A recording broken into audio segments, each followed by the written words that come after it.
everybody, welcome to another Phaser Friday. So I was recently programming a show and I got really excited because I was like, how do I combine a firework effect with a waterfall? And I nailed it. So let's walk through that together. To shake it up a little bit today, I thought I would show this on an actual console. If it's a terrible idea, let me know in the future and I will never do it again. So we're gonna start with just working on a basic flyout. So this fixture has two parts here. It has the basic part, which is where we're going to find the pan tilt. So I'm going to tilt this. Actually, I need to go with the position preset. So I'm going to go with my up fan preset, and that's going to be my first position. And then my second position is going to be tilted down, turn on single step, tilted down a bit to here. So that's going to be my second position. So this is what that main part needs. However, now I'm going to turn off dimmer because I don't want dimmer running on that part. I need dimmer running on the pixels themselves. So now I'm going to take the arch pixels, which I have laid out like this. So just like the pixels are in real life is how they're laid out. They're about 5 wide. If you can't tell that, and that information comes important in the end when we want to start applying MA3 to this. So just like any firework effect, I'm going to put them at full in the first step. Oops, let's actually do that in the first step, not the second step. And then in the second step, they're going to go to 0. Now what creates that firework effect is when it sparkles off. And so to do that, I have to have the shuffled transition values. If you're not sure how to make shuffled transition values, go ahead and watch that firework video. So now it's shuffling off. And so now I have this tilting and shuffling off. So now it's time to kind of make all of these things line up together. So to do that, I need to make sure that I have both groups selected. So I have the basic and the pixels selected. And first I'm just going to start by slowing this whole thing down to 30. So having everybody selected, let's get rid of the groups. Now everybody's running at 30. And so we are a little bit closer.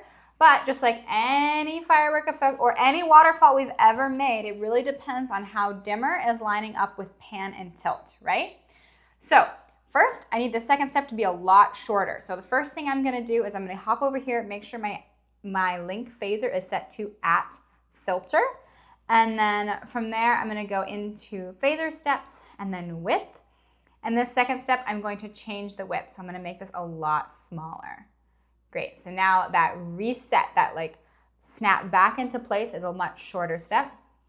I then want to make sure, because now I'm messing with the width of this separate from with this, but I need everything, the total width, to stay the same. I'm going to hop back over to dimmer here, go to phaser overall, go to measure, and I'm going to make sure that the measure is set to 2 for everybody. So now let's go to position here, set to 2, dimmer. There we go. Also, okay, it's not saying 2. I don't know why it's a bug. It's working.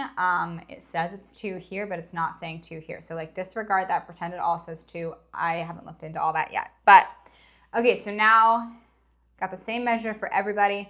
You know, maybe it's not a bug. That was like really aggressive of me to say that. But I don't know why it's doing that. Don't have time to look into it at the moment. So follow along. Anyway, but I can see I have 2 measure for all of these guys here. So now for dimmer, I'm going to set this back to single because I now only want this to affect dimmer. And I'm going to change the width of step 1 so that it fades on, and then so it fades on while it's still moving, but now I need it to completely fade off before it resets. So now I'm going to go back into step 2, go to transition, and roll that transition down to here. So now let's get it back into sync. I can see that it flies out, sparkles off, resets, and does it again. So this is what I'm going for. Now, like I said before, the trick to all of this in the MA3 was the fact that those pixels were 5 wide, right? So now when I apply the MA3, it's time to pop into this menu here. Let's look at, actually. All right, pop into MA3 here. I'm gonna grab just the basic arch group. I'm going to set this to 0 through 360 so it goes across my arch. That's what we want. Clear that once. Now I'm going to grab my arch pixels. So same thing, but you'll notice when I set this to 360, it's a little wonky. It's not quite doing it like we wanted. That's because I need to go set these blocks here to 5, right? So that's happening over every single pixel.